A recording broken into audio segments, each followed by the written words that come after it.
we will have now the last speaker of the conference. Just to remind you, the bus will leave at 1:40. I think I told some people the wrong information, so it will be at 1:40. So just after the talk. Of course, the bus is there, will wait for us. But just to know that, so you will go, the bus will leave before lunch. Well, so now the speaker now is Nigel Hitchin, who will talk about the Higgs fields in low Genus. Okay, well, thanks very much. First, as the final speaker, perhaps on behalf of the participants, I can thank the organizers, Luis and Tomas, for all the hard work that they've done to put together this wonderful conference.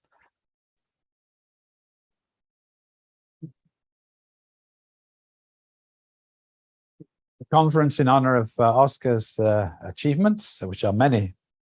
So it was Juan Mateos who introduced me to Spain and Spanish mathematics, and he also introduced me to Oscar, as well as introducing me to some good wines. And then Oscar became my student in Oxford, but then I left him behind, but in the good hands of Simon Donaldson when I went to Warwick. And after that, we met of course, kept in contact, met in various meetings, including this Durham meeting. But I do remember I spent maybe 3 months here in Spain, in Madrid, in the Autónoma in 2000, maybe, year 2000. And it was a very different place from what it is today. And in particular, this building wasn't here. And in a way, it's a tribute to Oscar's pushing for mathematics to be recognized by the Consejo over the years, still doing it, I'm sure, that we have this wonderful institute here. So it's not just his mathematical achievements in terms of the theorems, but also his work for Spanish mathematics. So okay, so it's now 35 or so years since I started looking at Higgs fields or introducing Higgs bundles, and as my students would recognize, I always insisted in writing their theses that they should have examples, a lot of examples. On the other hand, the paper that I wrote had very few examples. So this talk is kind of try and make up for that fact. So that we've been talking about Higgs bundles for all these years without really seeing them. Okay, in some special circumstances we have. I think the reason is that once we have the fibration, the integrable system, then we've focused on those fibers which kind of fuse together the two objects, the vector bundle and the Higgs field, and that's the power of that approach. But certain circumstances, especially more recently, mean that we have to think of those things separately. So in particular, and this is what motivated all of this. This is related to Tamas's talk. If we look at if we fix a vector bundle, stable vector bundle, very stable vector bundle, and look at all the Higgs fields for that very stable bundle, then this is a closed Lagrangian submanifold of the Higgs bundle moduli space. And the question occurs: what is its mirror in the mirror moduli space associated to the Langlands dual group? So from that point of view, we have to fix the bundle and look at the Higgs fields and then relate that to the fibration. So this is the reason why it became necessary in the work that I was doing with Tamas to actually look and see whether we can actually write down Higgs fields in low genus anyway. So let me begin by just setting up the picture. So we have, as usual, this curve of genus greater than 1, moduli space, rank n bundles of fixed determinant. So this is an n squared minus 1, g minus 1 dimensional variety. The tangent space is canonically at a point E, is canonically identified with H1, of the trace-free, trace-zero endomorphisms. And then by said duality, we can think of the space of Higgs fields as being the cotangent space at that point. So if we're going to try and find these Higgs fields and what they give rise to, then we have to go back to the classical constructions, one of which we heard about this morning from Ramanand. So here is the genus 2 situation, genus 2 rank 2. So we have two different moduli spaces.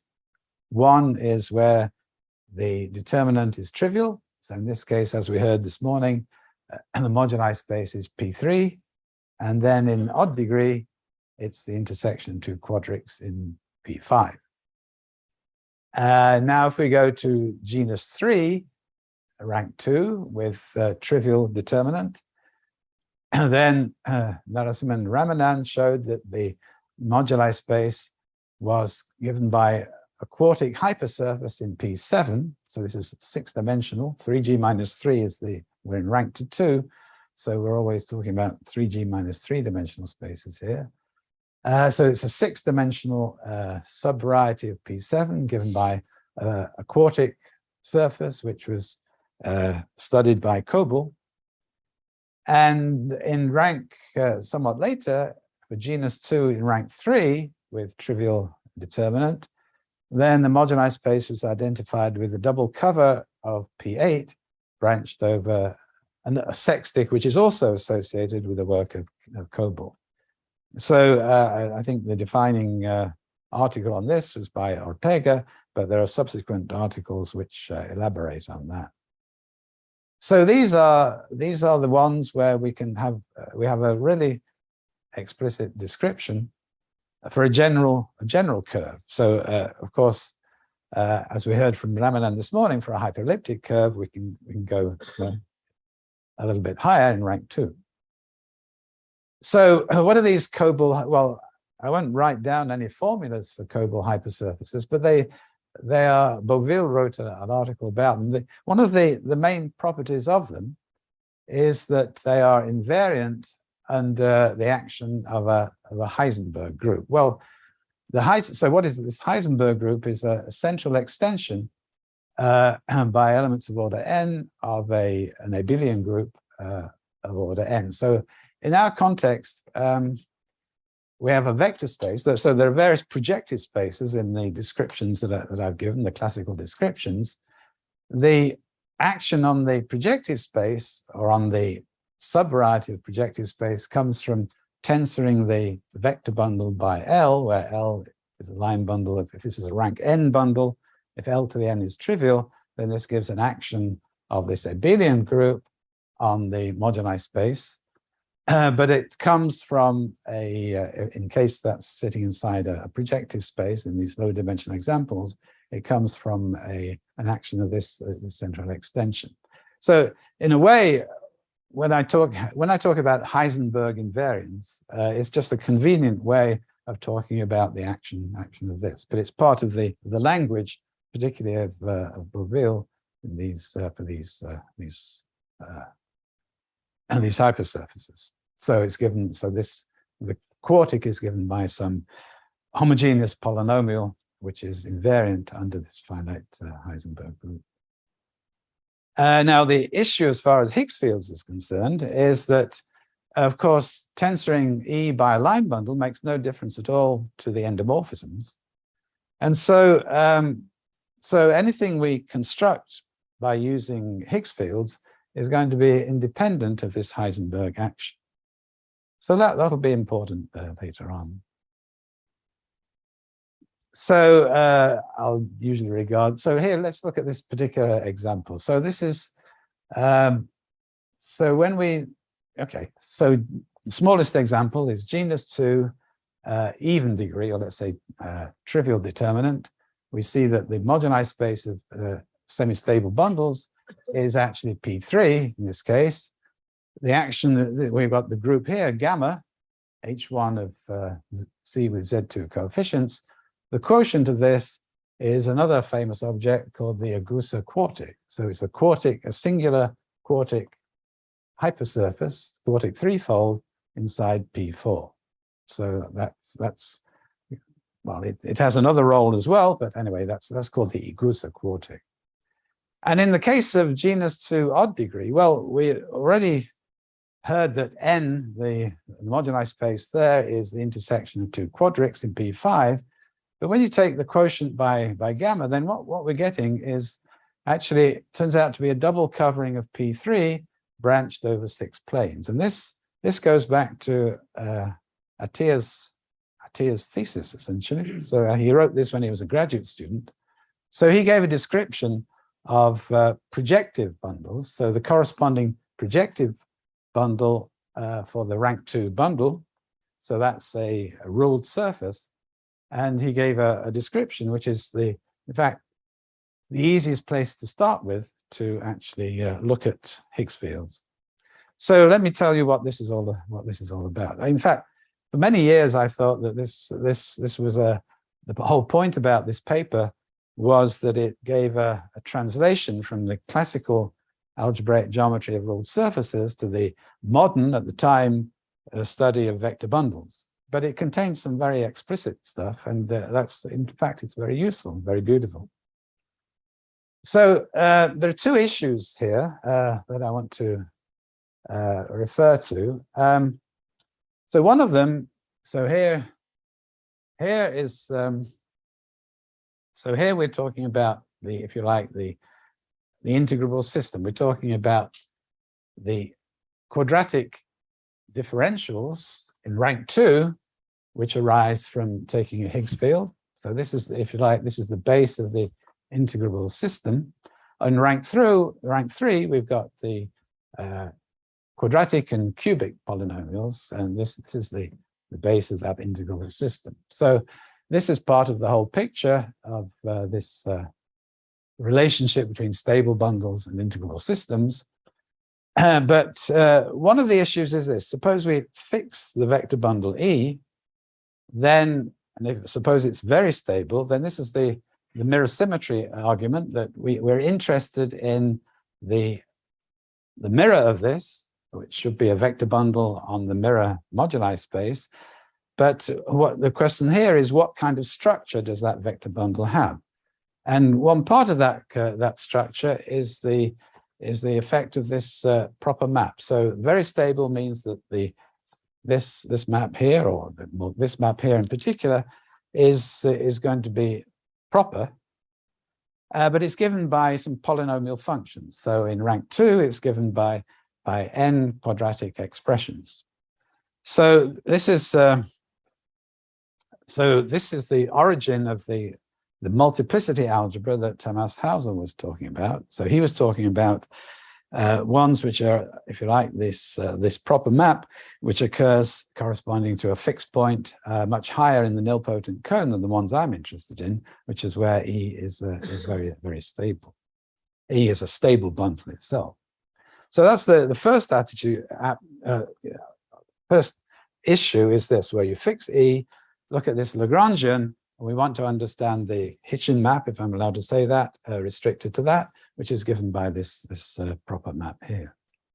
And the second one is, which is really in this paper here, is suppose we vary E, then what we get are some holomorphic sections of the symmetric square of the tangent bundle in the rank 2 situation, but also in the rank 3 situation, symmetric square of the symmetric cube of the tangent bundle on the moduli space. So this is if you like, a replacement, a differential geometric interpretation of the functions that appear in the integrable system. So we can think of this as a function on the total space of the cotangent bundle, homogeneous of degree 2 in the fibers, and this of homogeneous of degree 3. And of course, the big issue about these that was pointed out in this paper is that these functions Poisson commute and give an integral system. So that's one aspect. Now this paper here is one of my most highly cited papers. So this one is my least cited paper.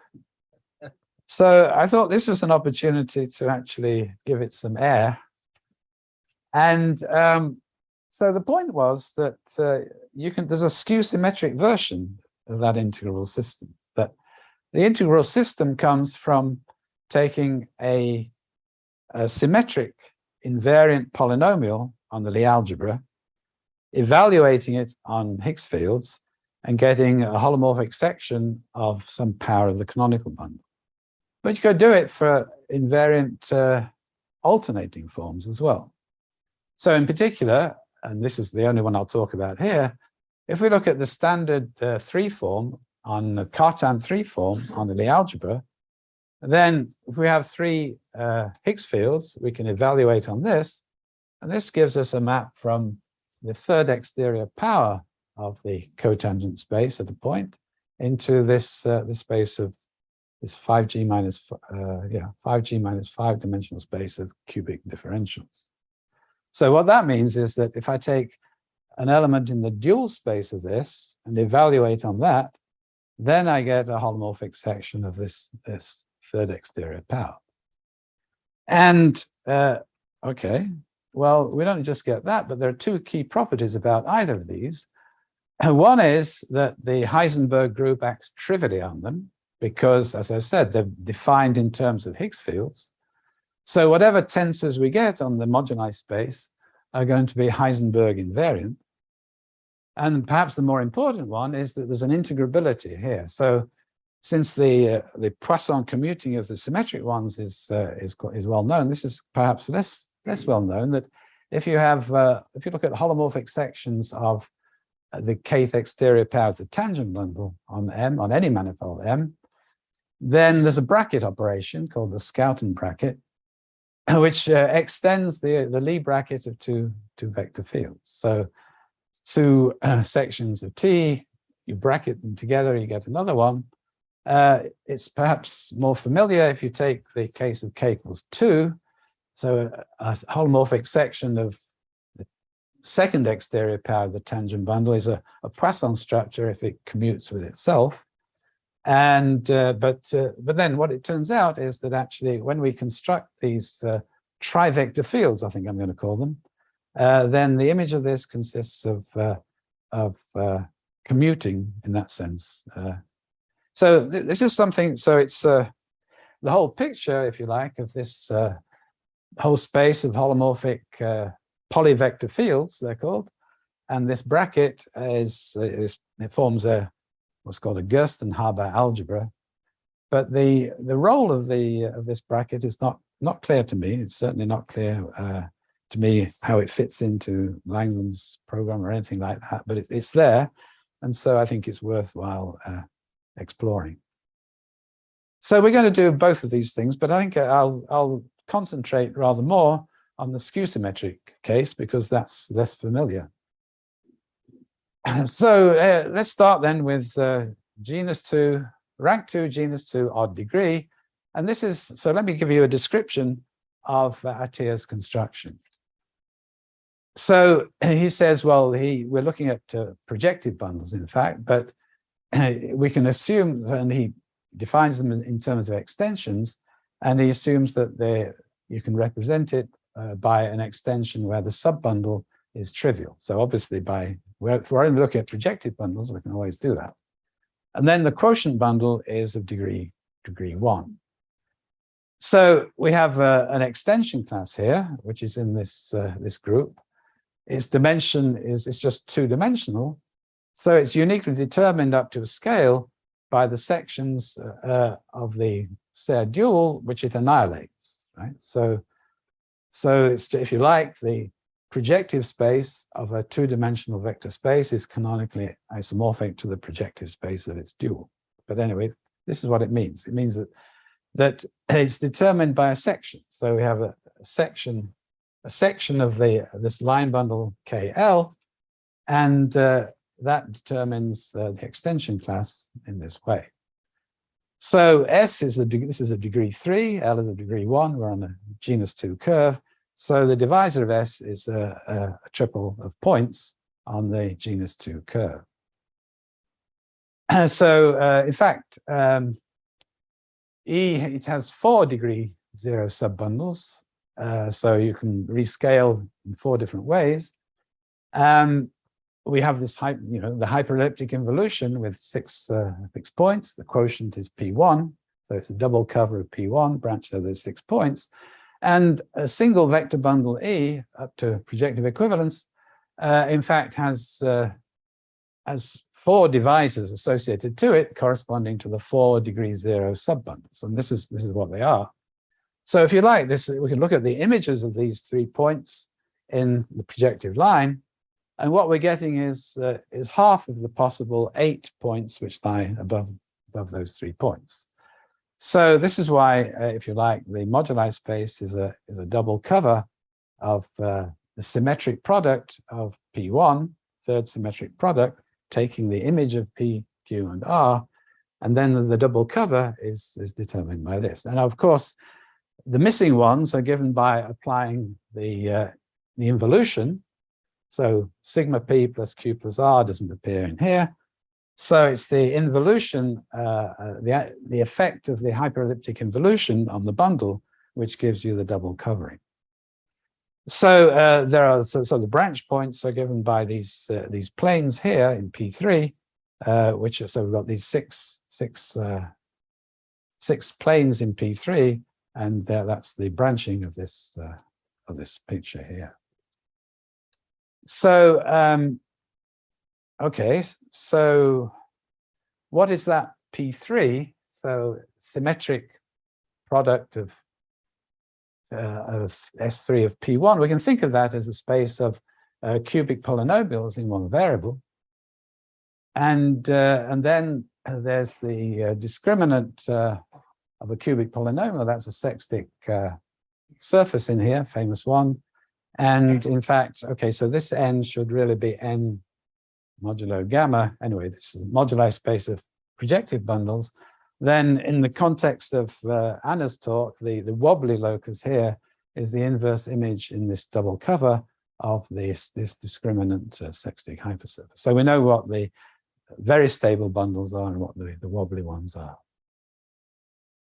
Okay, so I worked out the Higgs fields in this case in a paper I wrote for Roger Penrose's 90th birthday. So there's quite a way to go yet, Oscar. Many more birthdays, many more birthday conferences, perhaps. So here's the picture. So I'm going to write it down in formulas. So the point now is that I want to do it by using Dolbeault methods. So I split this extension in a C infinity fashion, and then write the d bar operator in terms of a 0-1 form with values in L dual. And because of this property here, S alpha equals 0, you can choose alpha to be supported in the neighborhood of the P, Q, and the R. And in fact, you can choose it to be supported in a neighborhood of 1 point, actually, just one of those P's. There's some choice here.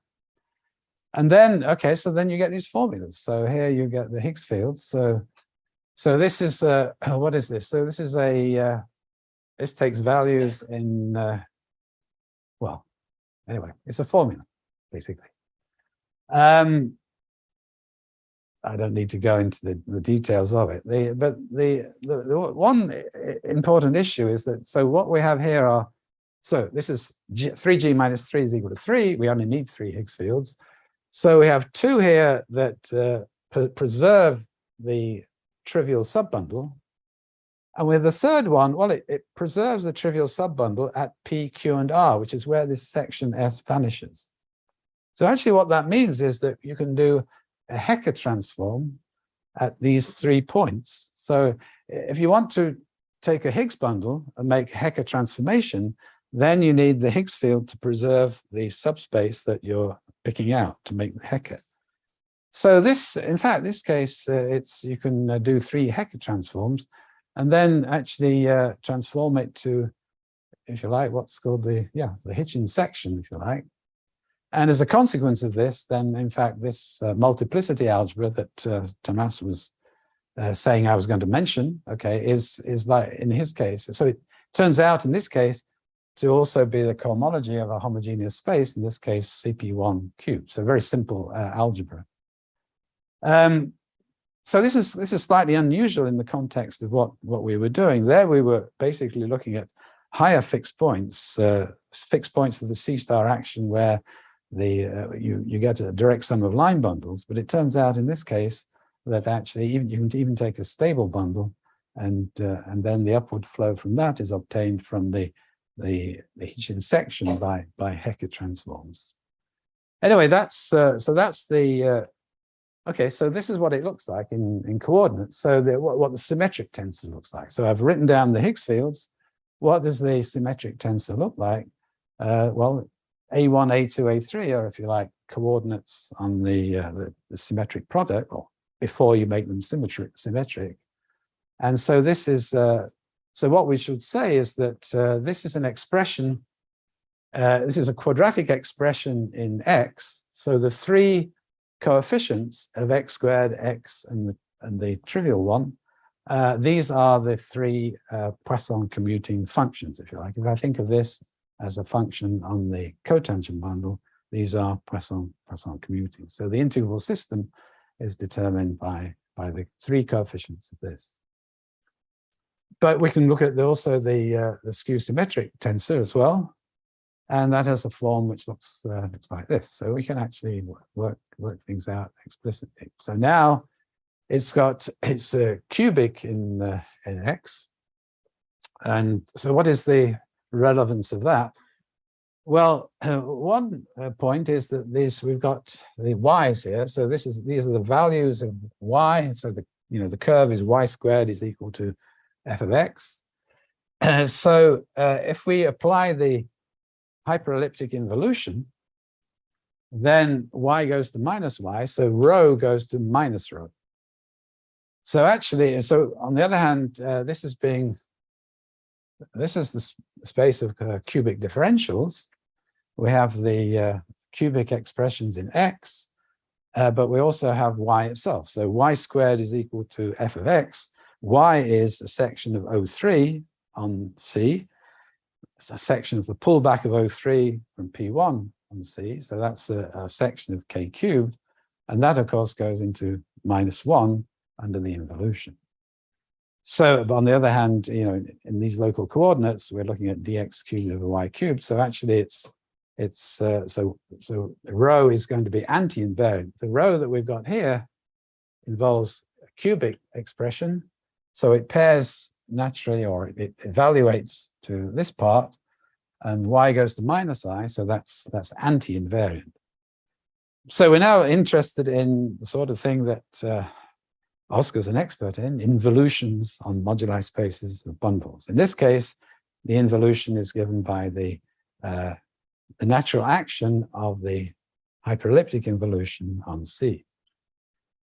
So here is a more, if you like, geometric way of looking at these things. So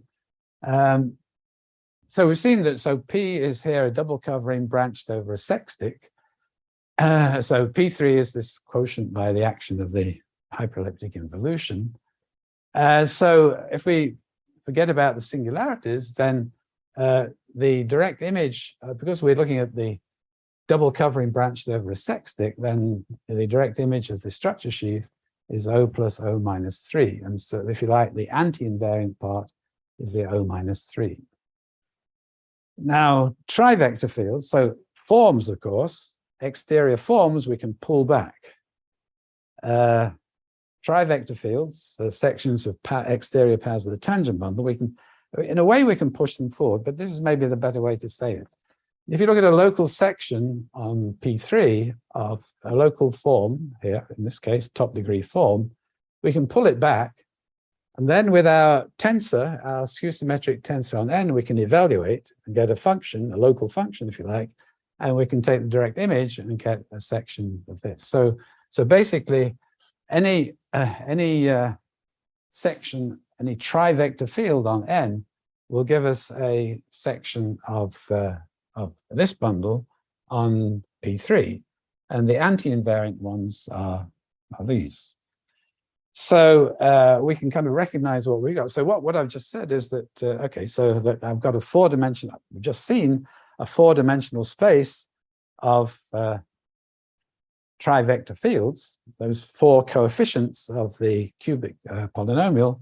We take the Euler sequence, then we see that actually if we look at all the sections of P3 of this, then we get C4.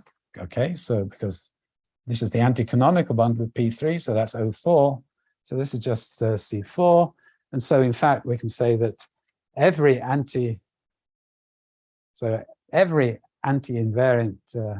trivector field actually comes from this construction. Okay, so now let's move on from rank 2 odd degree to rank 2 degree 0. And here it has to be said that this was the first, and as far as I know, the only situation that was explicitly worked out for the integral system. And this was the work of Van Gemen and Previato. They used the description of P3 now as some 2 theta divisors.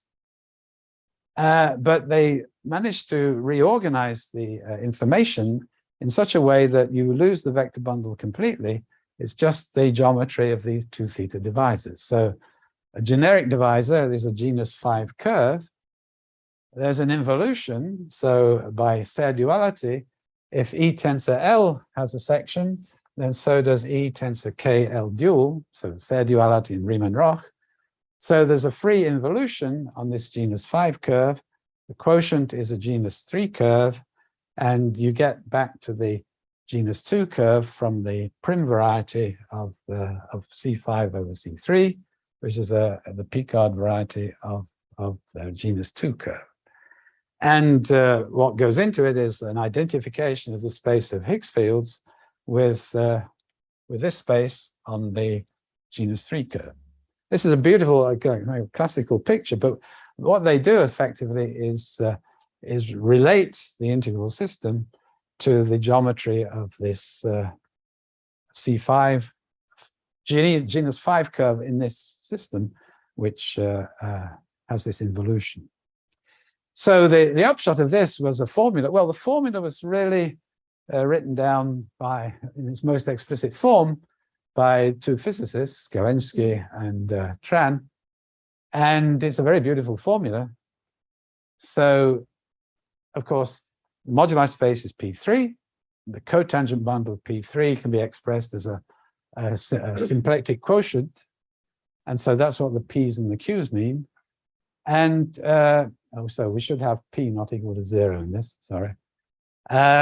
And then the formula looks like this. So it's a sum. In fact, it's a sum over the action of the Heisenberg group, but explicitly it's given by this expression here, where the numerators look like this. So again, because of the square here, it's the Heisenberg group which is acting on the P's and the Q's, but the extension is by a Z2, a plus minus 1.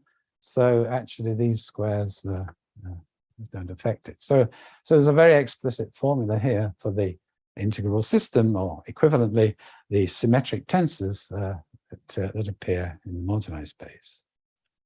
Now, so in this case, okay, so in this case, this was one of the cases where, for the purpose of working out this multiplicity algebra, one had to use some other arguments. So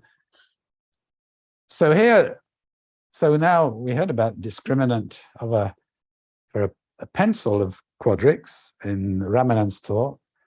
So in this case, it's the discriminant of a net of conics. So we have a 3-dimensional space. This is the dual space of quadratic differentials, well, 3-dimensional vector space, parametrizing conics in the space of Higgs field. So the trace of phi squared evaluated by an element of this exterior product here.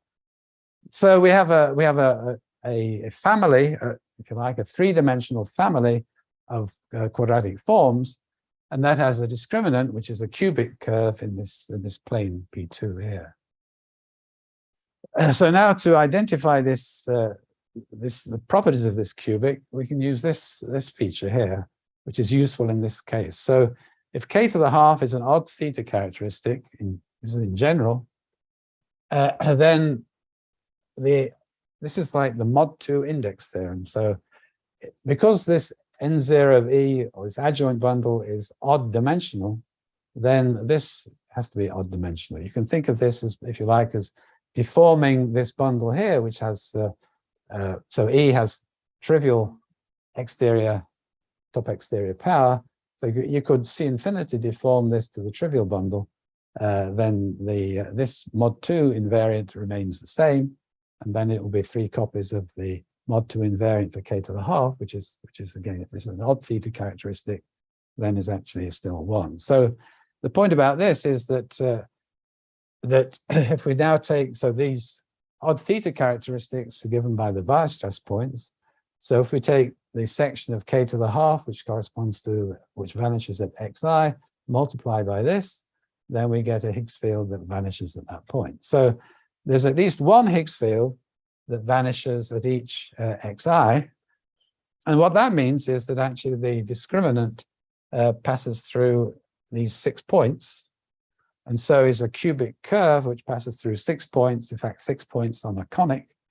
What one could show is that as the vector bundle varies, then the modulus of this cubic curve varies. And so that's an invariant of this multiplicity algebra, which is a proof, if you like, in the lowest possible, not quite the lowest case, that actually we're not getting cohomology at this level. Okay, in the case, the odd degree case, by accident, we got something, an algebra which is isomorphic to cohomology or something, but in this case it's not. There's a continuous invariant. Okay, so I said that what I was mainly going to talk about now in this talk was the skew symmetric version. So now in this case, so this is moduli space is P3. The hyperelliptic involution acts trivially on P3 in this case. And so it'll act on any of these trivector fields coming from this construction. But now if we look at the cubic differentials, then there's only one invariant section of that, which is this, the x cubed over y squared. So there's some uniquely determined trivector field on P3 determined by this construction. So what is it? Well, top exterior, this is wedge 3 of T this is 3-dimensional, top exterior power is 0.4. So we've got a quartic. What distinguished quartic is there on P3 in this setup? There are quite a lot of Heisenberg invariant ones, but there's one in particular which vanishes on the Kummer surface. The strictly semi-stable bundles, or the S equivalence classes of strictly semi-stable bundles, and indeed that's it. You can, if you evaluate on not on a direct sum, but on an extension which has no automorphisms, then you can see that this vanishes here. So that's a rather canonical sort of object, perhaps not so interesting. So, but the point here was that, so in the paper that I wrote that nobody cites, I proved that actually this map here was injective for genus greater than 2. So what we've seen now is that in the odd and even degree case, then we got either odd or even parts. So, but it wasn't injective in general, but for higher genus, this is injective. And of course, what you can do is take an irreducible, given any simple Lie group, say, you can take an irreducible representation of SU2. The Cartan form on G restricts to a multiple of the Cartan form on SU2. And so that, you know, this you can evaluate on that and you can show that it's non-trivial. So this is going to be injective, in fact, for all G. The only citations for that paper relate to a conjecture about the algebras, which is in it, which is an attempt to try and find a means of proving injectivity for higher degrees. So we know, for example, that for SU3, then we've got an invariant 3 form and an invariant 5 form. So there's a question there about whether the 5 form gives you 5-fold sections or not, whether there's some vanishing or not. But so the only thing we really know much about, in fact, is this 3 trivector situation. Okay, so now what about genus 2 and rank 3? So I mentioned Ortega's result. It was followed by this, I don't know Vietnamese names very well. Maybe I should call this Min.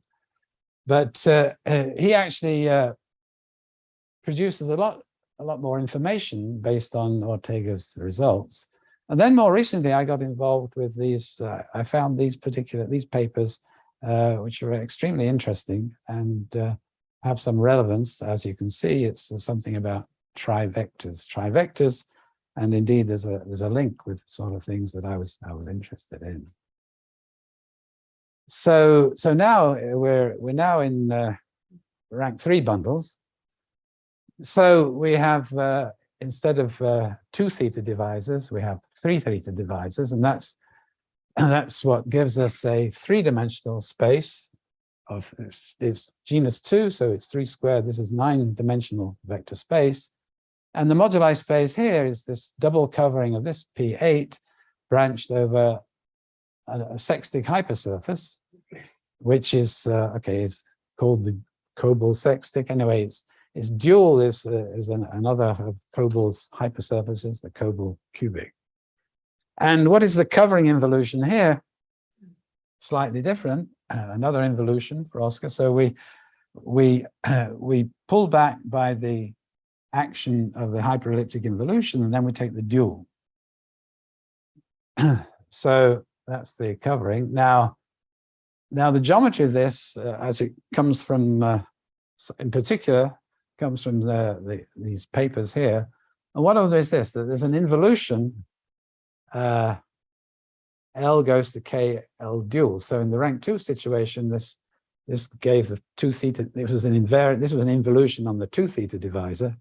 In this case, of course, the Serre duality takes you to the dual. So this is if you use Riemann-Roch and Serre duality, it tells you that that there is an involution on the moduli space, but it relates the vector bundle to its dual.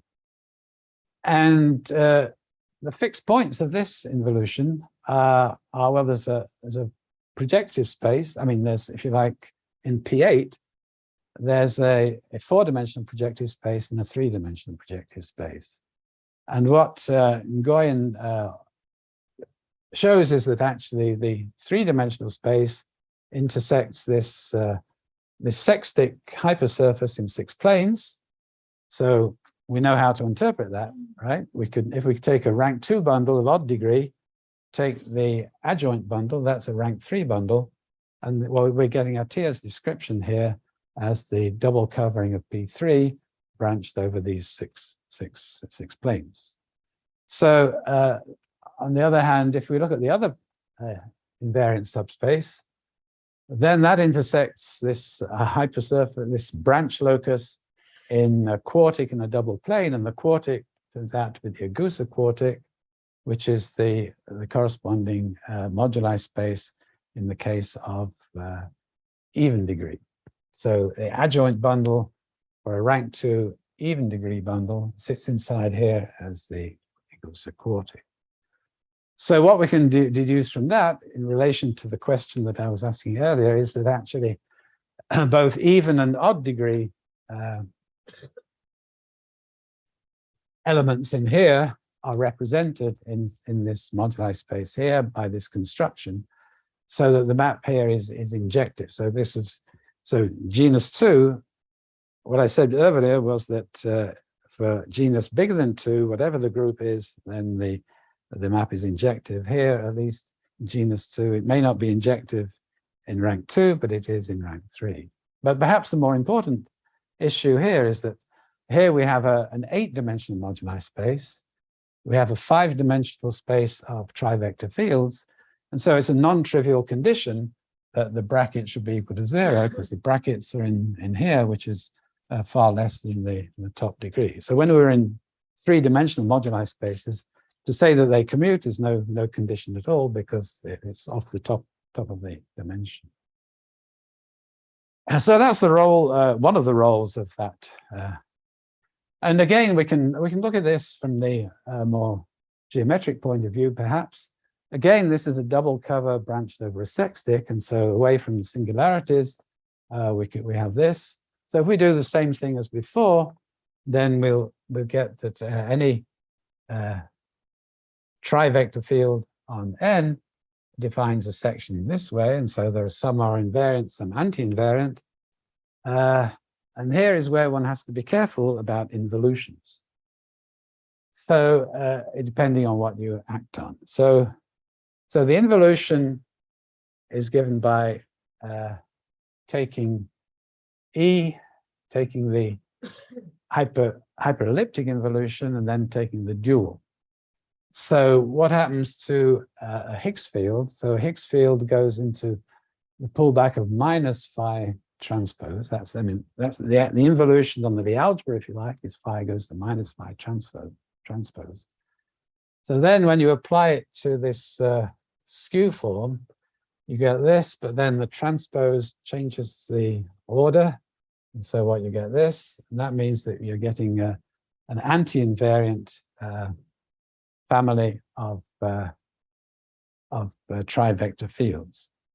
So again, in this case, if you look at the holomorphic sections of this, using the Euler sequence, then this is isomorphic to the third exterior pair of C9, and the Heisenberg invariant subspace of this is actually four-dimensional. And so we are actually we're getting this. So in this case, we can say that the four-dimensional Heisenberg invariant subspace consists of these commuting trivector fields coming from this construction, coming from the anti-invariant part of cubic differentials, if you like. On the other hand, if you look at symmetric tensors, then things go the other way. So trace of phi transpose cubed is the same as trace of phi cubed. So here we get a so here we get something which is so here we get something which is invariant. And so when we evaluate on the invariant element, we get a section for the third symmetric power of T twisted with -3. Again from the Euler sequence, that's equivalent to a Heisenberg invariant cubic form on C9. That turns out to be a five-dimensional space, and so, but now we have a rather distinguished one, and I'm pretty sure that by my calculation that it's the Cobol cubic. So this cubic, which is the dual of the sextic, I think, so that defines a homogeneous cubic form, which gives us a holomorphic section of the third exterior power of the tangent bundle. You know. So this is like going backwards and forwards, and this kind of description doesn't tell you in coordinates what you've got, but it does identify these objects naturally with some pre-existing objects on the moduli space. So now to end up, I want to talk about genus 3 rank 2. And again, so this is due to Narasimhan Ramanan, the Cobol quartic. And I learned a lot about this from, in fact, a PDF of a talk given by Stephen Sam. So this is it. There is a backup paper but I find it easier to look at this in particular for various reasons. So this is about involutions, but it's about involutions on the algebra, something that we were just talking about with Oscar just a few moments ago. So in this case, there's an involution on the algebra of E7, and its decomposition, it gives you SL8 and the fourth exterior power of the vector representation of SL8. And in fact, the Heisenberg group acts on this C8. So this is now a Heisenberg group. This is for 2 theta again. So if you look at the, if you like, the Weyl group, if you like, the Weyl group in this sense, you look at the elements in GL8 which normalize this Heisenberg group, then it turns out to be SP isomorphic to SP6Z2, which is related to the Weyl group of E7. So there's a story about E6, E7, and E8, which involves such things, and was I think Winberg is the expert. His paper is the expert on that. So for us, what is this going to do for us? Well, this is a formula from Sam's talk. So he actually writes down all these elements. So there's a 7-dimensional space of Heisenberg invariant elements in this wedge 4A. And I told you this is related to E7. And so in fact, in some respects, this is in a different format. This is the Cartan subalgebra of E7. But for me, I've got some linear 4 forms, if you like, in 8 dimensions. And I can use that because, again, if I look at the Euler sequence on P7 this time, then that lambda 4 of C8 gives me sections in the exact sequence, sections of this. And in fact, vanishing tells me that in fact it's an isomorphism. So I can understand on the projective space sections of this bundle. On the other hand, when I restrict to the quartic, or let's say to the smooth points on the quartic, then I have the extension with the normal bundle, and then I get an exact sequence which looks like this. So this is the tangent bundle of P7 exterior power restricted to Q. And so well, this is what I need. So I'm actually getting a 7-dimensional subspace of this space of trivector fields from that explicit formula there. So if you like, explicit, that was in a vector space, but I get onto P7 by, if you like, contracting with the tautological section of O1, and then restricting it to the quartic. So yeah, so this gives me a 7-dimensional Heisenberg invariant subspace of this space here. We can go a little bit further. So I had this exact sequence of sheaves before, but actually now we know what the canonical bundle of the quadric is. Then actually we can identify this with wedge 2 of T star, and so we have another expression here. So this is what I'm interested in, but we have 7 dimensions coming from here, and we have something coming from here. And now, okay, now, if I were looking at the smooth moduli space, a co-prime situation, then we know this from for a topological reason. Of course, this is a singular situation, but let me just give you another description of this space. So, so this is also in the paper. So if you look at the map of sheaves, which is, so we take a holomorphic differential, and we look at the map of sheaves going from endomorphisms to endomorphisms tensor K. If we look at the hypercohomology of that, then that can be written as an extension in this way of H1 ND with the kernel H0 of ND. So on the moduli space, this is an extension, a vector bundle, which is an extension of T by T star, and is classified by, in fact, okay, perhaps it's not so obvious from this point of view, but actually, in fact, this is for Mario. This is a holomorphic Courant algebroid, in fact. But it's represented. It has an orthogonal structure.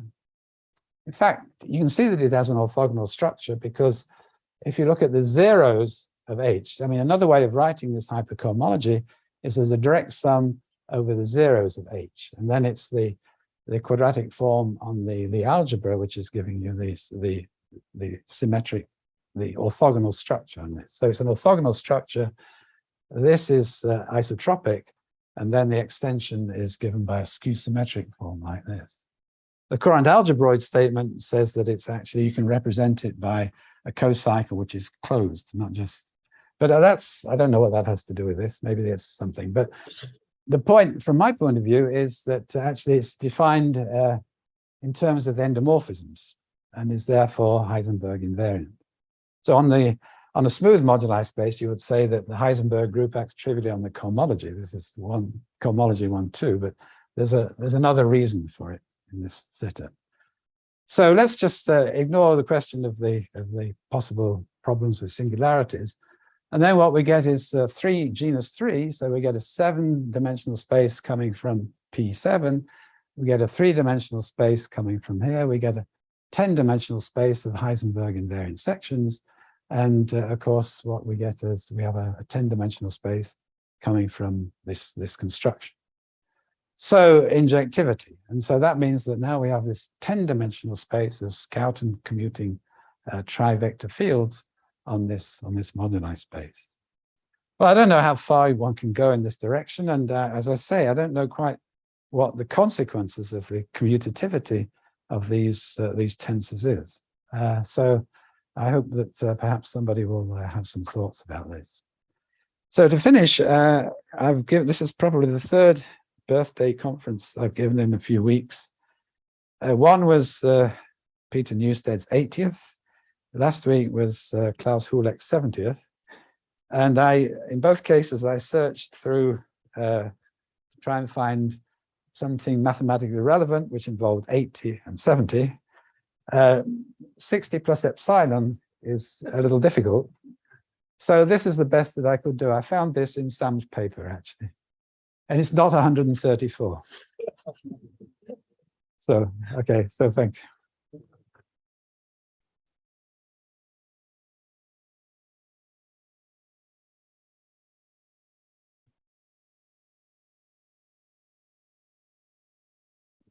Is there any question or comment?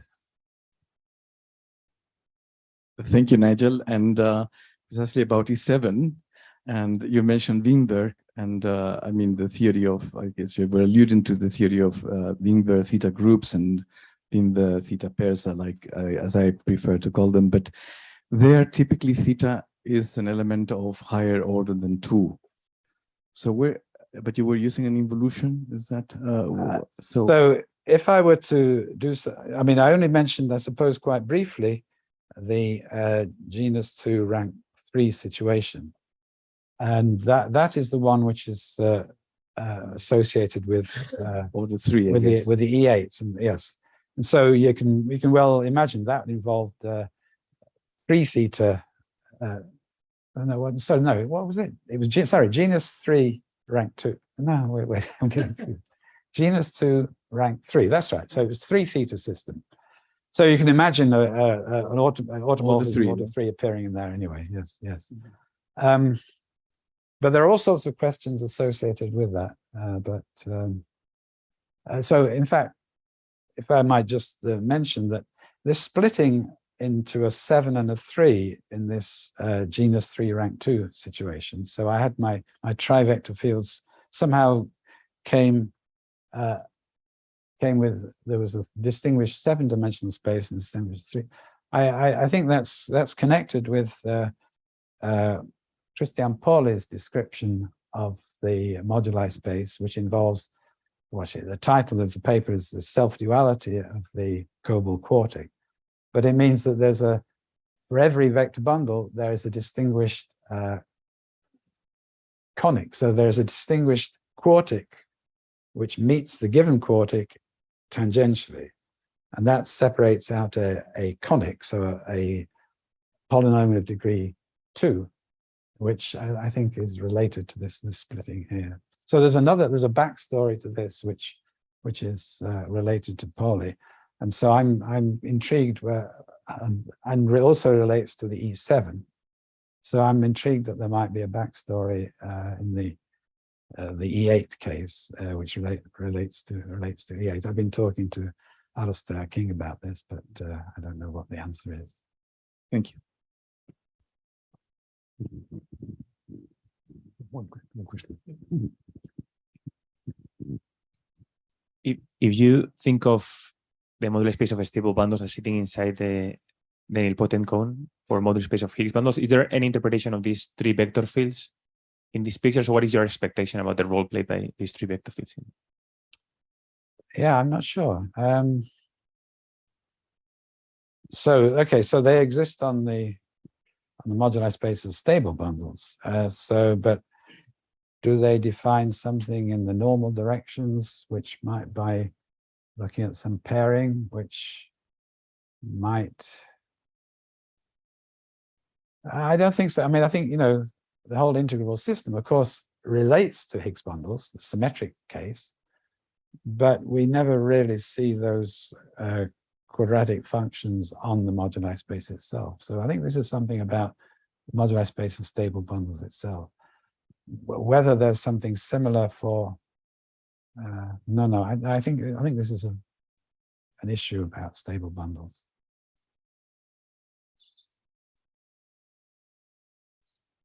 Any other question?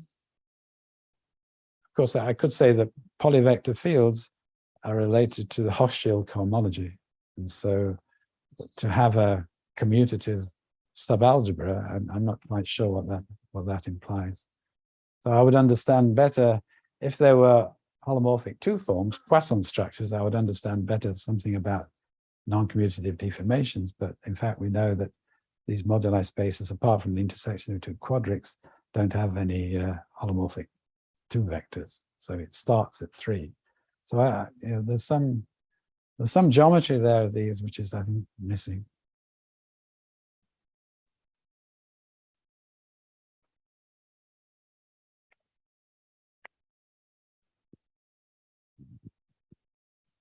So you mentioned some Hecke transforms. You start from a stable bundle, and looking at the Higgs fields in it, you can spot some points, and then performing 3 Hecke transforms, you produce a very stable 1-1 point. Is that what you?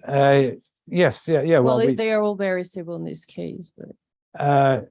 well, I was starting with a very stable rank 2 bundle, in fact. The construction was for very stable ones. So this takes me to something in the upward flow of the it takes me up to the canonical point, if you like, on the section. So with the wobbly you hit, do you understand the relation between these two? Because you start from a very stable, you produce a 1-1 point, then you can float back down, right? Yeah. So is it exceptional in just this low dimension, low rank case? Maybe it's a very exceptional situation. But I think Tamás has some notion of phase transition, which kind of relates to this. Okay. So I don't know how far up and down you can go in general. So do you hit unstable Higgs bundles in between by performing you need 3? Do you understand? I mean, do you need to perform the Hecke transform 3 times, and why, if you understand it? Yeah. So all I do is then I'm staring at a situation where the Higgs field preserves a particular subspace of these 3 points. So I think of doing it all at once, basically, and then looking at the bundle you get, and it's this this trivial O plus K.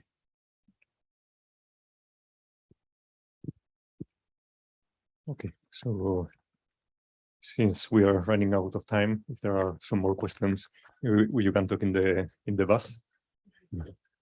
So let's thank Nigel again.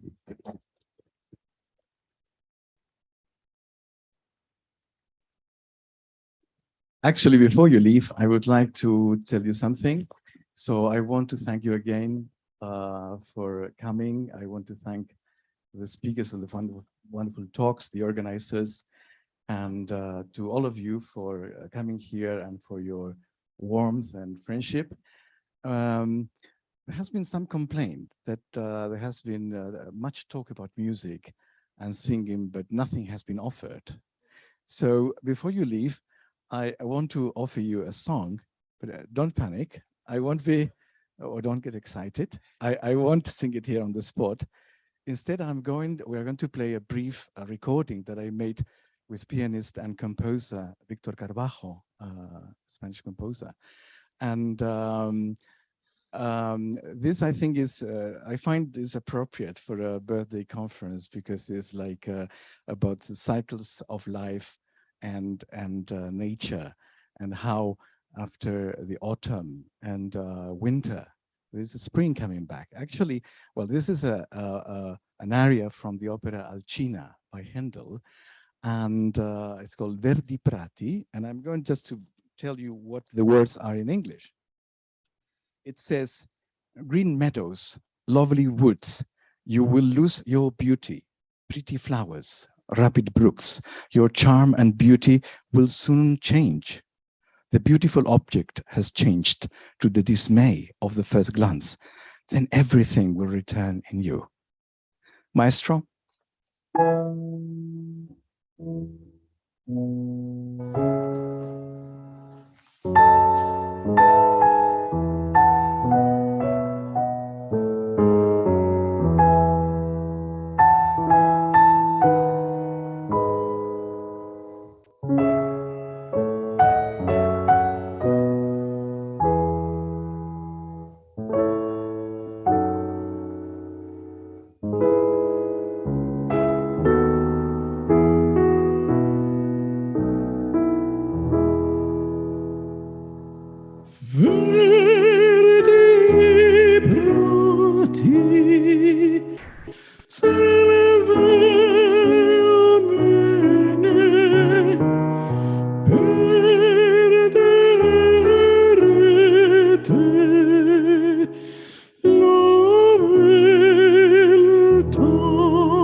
Love